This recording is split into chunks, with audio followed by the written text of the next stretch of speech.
for shooting. For the first time, the nature of the assignment weighed down on Neuland. He didn't like the situation one bit, but he knew that if this was indeed their target, he'd have to take the shot. It was his job to kill the living.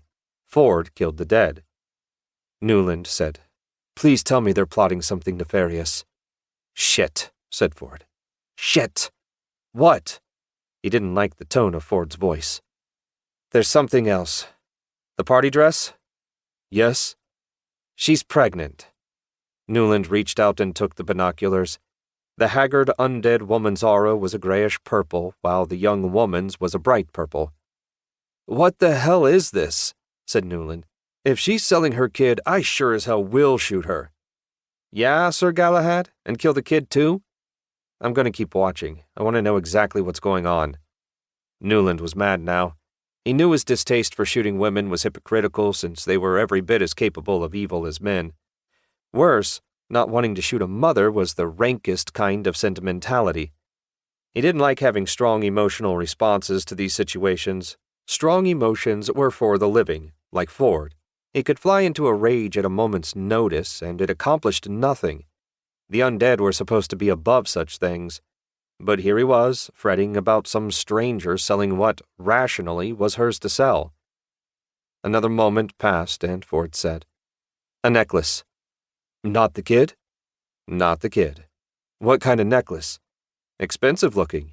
Earrings, too. Some bracelets. All gold. All nice-looking stuff." "Let me see," said Neuland, and Ford handed him the binoculars.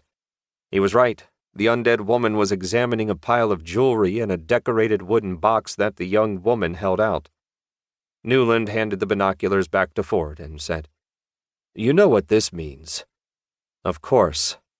It might cost us our fee." "There's no helping that." "I guess not." Ford started the van, and they drove to Mr. Garrick's office, where they'd arranged to meet after the hit. They let themselves into the building with a key Garrick had given them and rode the elevator to the penthouse level of the old office building. Neuland was out of the elevator first and didn't bother knocking on Garrick's office door before going in. Garrick, 60-ish and in a sharply tailored suit, looked up in surprise. He smiled at the men. "That was quick," he said. "You boys are every bit as efficient as they say." The two men came in, and Neuland stood very close to Garrick's desk so he could loom over the man. They'd left their rifles in the van. "Efficient," said Neuland. "That's because we can read a scene and know what's happening even from a distance." "It's what keeps me alive and my partner in one piece," said Ford. "We read the scene tonight, Mr. Garrick." "And we didn't like it." Garrick scowled at the men. "What's it your business to like or not like a particular killing? I hired you to do a job. Did you do it or not?"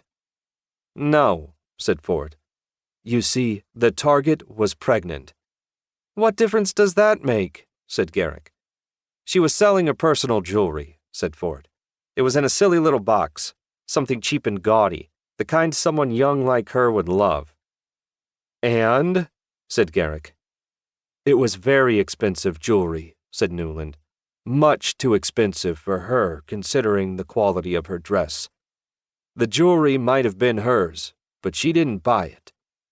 "They were a gift," said Ford. "From you," said Neuland. Garrick sat back in his big leather office chair. "What the hell are you talking about? I hired you as killers, not psychics." "There's nothing psychic about it," said Ford. "It's like we said, about being able to read a scene. You see, a young woman selling jewelry like that, jewelry she couldn't possibly afford, can only mean one thing." "And what is that?" said Garrick snidely. "That she's using her rich lover's gifts to her to finance an escape," said Ford. "From the lover," said Neuland. "You hired us to kill her because you got her pregnant, and that's an inconvenience. She was smart enough to know that something was up and was buying a ticket out of town." Garrick slammed his hands on his desk and stood up. "Don't get high and mighty with me, boys. You're murderers, not priests, and you don't get a cent until the bitch is dead." Ford and Neuland looked at each other. "I think you should explain it to him," said Ford. "Obviously," said Neuland.